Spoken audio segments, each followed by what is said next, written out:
क्या आपने कभी मंदिरों के प्रवेश द्वारों पर उस डरावने चेहरे को गौर से देखा है? बड़ी बड़ी फटी हुई आंखें, एक खुला हुआ जबड़ा और हर पल आपको ऊपर से निहारता हुआ एक खौफनाक चेहरा। करोड़ों लोग हर दिन इसके नीचे से गुजर जाते हैं, लेकिन कोई नहीं जानता कि ये चेहरा वहाँ क्यों है और इसने खुद को ही क्यों खा लिया। इसे कीर्तिमुख कहा जाता है, एक ऐसा राक्षसी स्वरूप जिसका न कोई शरीर है न कोई आकार, बस है तो एक कभी न मिटने वाली भूख। इस रहस्यमयी गाथा की शुरुआत होती है उस समय से जब महाशक्तिशाली असुर जालंधर का अत्याचार तीनों लोकों में बढ़ गया था। अपने अहंकार में चूर जालंधर ने महादेव का अपमान करने के लिए अपने दूत राहु को कैलाश भेजा। उस नीच राक्षस राहु ने महादेव के सामने खड़े होकर उनकी सादगी का उपहास उड़ाया और माता पार्वती की मांग करने का दुस्साहस किया। साक्षात काल के स्वामी का अपमान सुनकर महादेव का तीसरा नेत्र धधक उठा। उस क्रोध की अग्नि से एक भयानक और विशालकाय राक्षस पैदा हुआ। वह साक्षात प्रलय जैसा दिखता था, जिसकी भूख पूरे ब्रह्मांड को निगलने के लिए काफी थी। महादेव ने उसे आदेश दिया, जाओ इस अहंकारी राहु का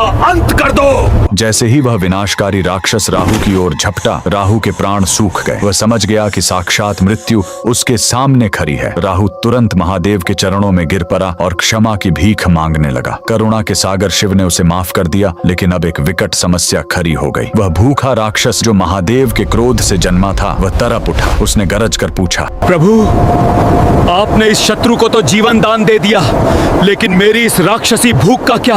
अब मैं क्या खाऊं? अब महादेव ने एक ऐसा आदेश दिया जिसने ब्रह्मांड के इतिहास को बदल दिया। उन्होंने कहा, स्वयं को खाओ। और चमत्कार देखिए, उस आज्ञाकारी जीव ने अपने ही पैरों से खुद को खाना शुरू किया। उसने अपनी टांगे खाई, अपना धर खाया और धीरे धीरे अपने पूरे शरीर को निगल गया। अंत में कुछ नहीं बचा, सिर्फ एक डरावना चेहरा। महादेव उसकी इस अटूट निष्ठा को देख अत्यंत प्रसन्न हुए। उन्होंने उसे नाम दिया कीर्तिमुख, यानी गौरव का मुख, और उसे वरदान दिया कि आज से तुम हर मंदिर के द्वार पर सर्वोच्च स्थान पर विराजोगे।